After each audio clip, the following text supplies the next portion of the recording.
Ya, kembali di Prime Time News, pemirsa, untuk mengetahui situasi terkini di lokasi observasi warga negara Indonesia yang baru tiba atau baru dievakuasi dari Provinsi Hubei, Tiongkok di Lanut Raden Najat Natuna, Kepulauan Riau, kami sudah terhubung dengan Ahmad Yuryanto sebagai penanggung jawab observasi sekaligus juga Sesditjen P2P Kementerian Kesehatan. Selamat malam, Pak Ahmad, ada di Natuna. Malam ini bagaimana kondisi teman-teman di tempat observasi, Pak? Selamat malam Mas Wahyu, mereka sehat, mereka sudah mulai kelihatan ceria, mereka sudah mulai merasa tenang berada di tanah air sendiri. Apa yang akan dilakukan selama 14 hari ke depan di tempat observasi ini, Pak? Ya, yang pasti kita harus memperlakukan mereka, ini bukan orang sakit. Ini juga bukan tahanan, jadi mereka kita bebaskan, tetapi ada prasyarat yang harus dipatuhi, yaitu mereka tidak boleh kontak dulu dengan orang lain yang di luar. Karena kita akan mengawasi betul apakah dalam 14 hari ini muncul gejala yang kita curigai ke arah novel coronavirus. Ya, walaupun ketika berangkat kemarin sampai tiba di Indonesia saat ini tidak mengalami demam misalnya, Pak, apakah memungkinkan dalam rentang waktu 14 hari itu bisa terjadi atau terkait perubahan kondisi kesehatan, Pak? Ya, yang pertama memang menjadi satu protokol global yang sudah ditetapkan oleh WHO bahwa siapapun yang keluar dari Cina harus dalam keadaan sehat. Ini kan yang terjadi dari 3 saudara kita yang tidak bisa ikut pulang karena pada waktu di screen terakhir mereka dalam keadaan sakit, batuk, dan ada yang demam.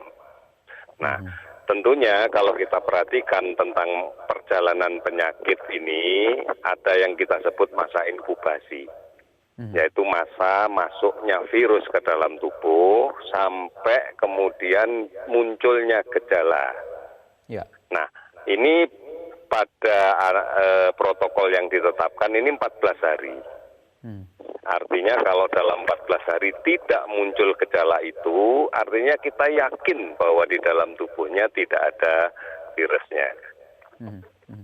Jika ada perubahan penurunan kesehatan selama 14 hari masa observasi ini, apa prosedur yang akan dilakukan?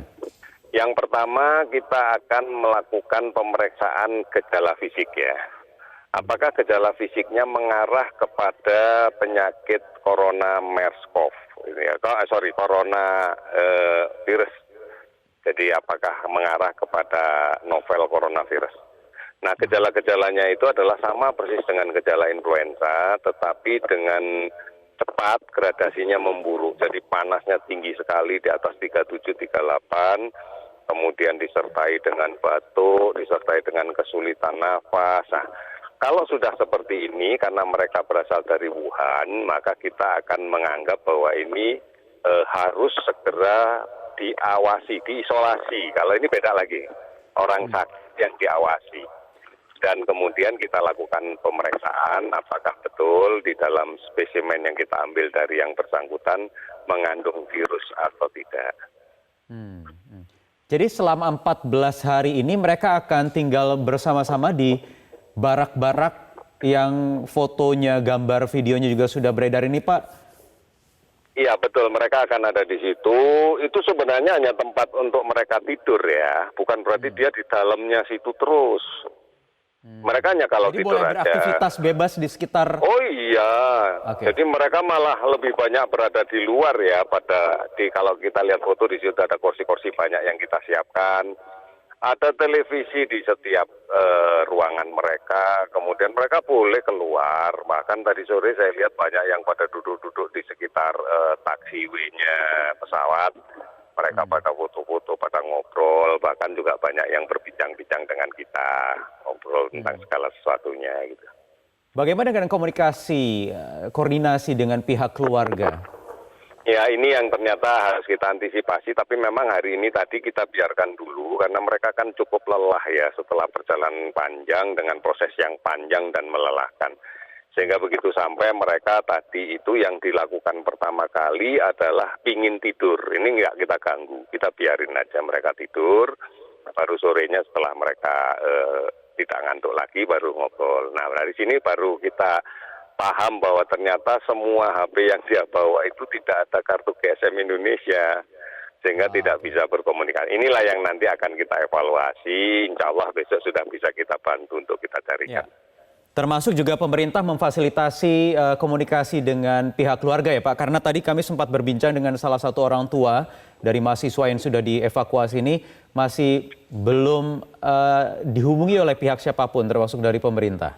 Iya, yang pasti adalah karena kesulitan mereka berkomunikasi akibat kartu GSM-nya kan.